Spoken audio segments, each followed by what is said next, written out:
and welcome to this week's My View for You. Afraid it was piddling down the rain earlier on, so you've got this. Noctilucent clouds, by the way, gorgeous, bad for the environment, but they do look good. Anyway, so we're getting some stills and a wee voiceover today. And today we're going to be talking about vaccines, and because I've been reading like the resurgence of measles and whooping cough in America. Measles. They'd eradicated it a few years ago. I mean, it's the 21st century, for crying out loud. Oh, I better do a wee disclaimer. There will be swearing because I probably will lose my temper. Oh, by the way, this one, sun pillar. Nearly, I think I might have broke my nose getting that one. Seen the top out the living room window, thought, woohoo. Went to rush upstairs, tripped, headed the stairs. So those two photographs were taking my blood pouring down my face.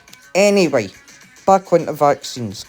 So you've got to get like 96%, like vaccine rate for it to be like, effective. And all the rest of it and things. So America had it.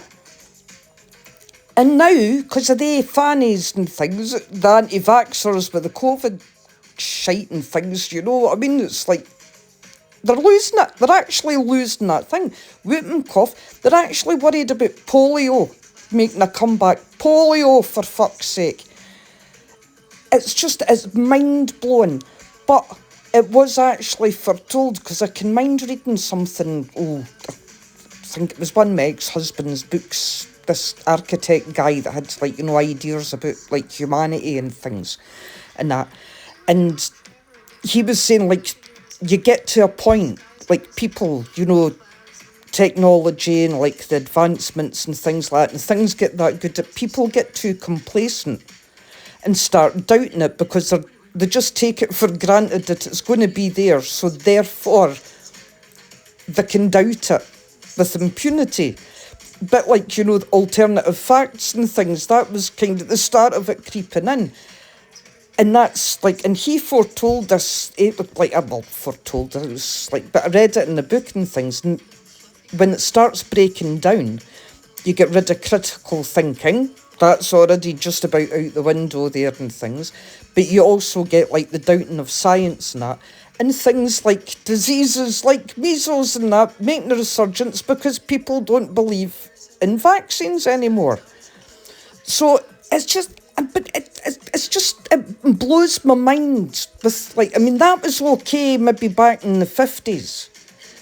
50s probably at the maximum actually, because you didn't have as much scientific methods and proof at that point and stuff. So therefore you could maybe argue, oh no, that's not it.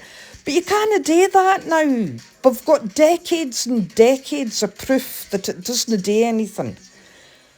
And it's but still people, and it's the seemingly intelligent, they are intelligent. There's that woman, the famous one, that I can't mind the name of, down in London. She's a nurse and everything like that.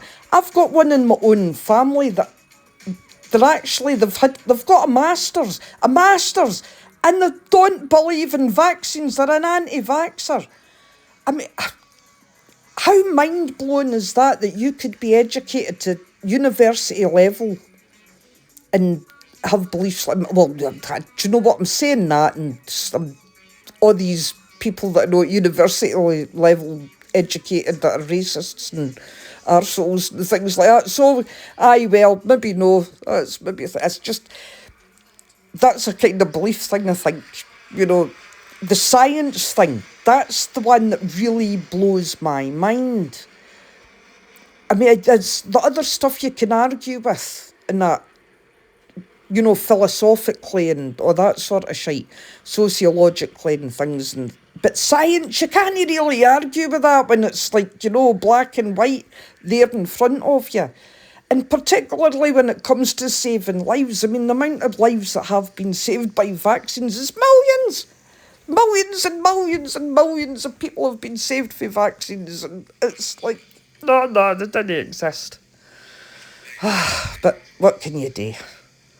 Anyway, that's my view on that one, so there you go. See you next week. Bye. Oh, you can't shove your granny off the bus. Oh, you can't shove your granny off the bus. Oh, you can't shove your granny 'cause she's your mammy's mammy. You can't shove your granny off the bus. Yeehaw!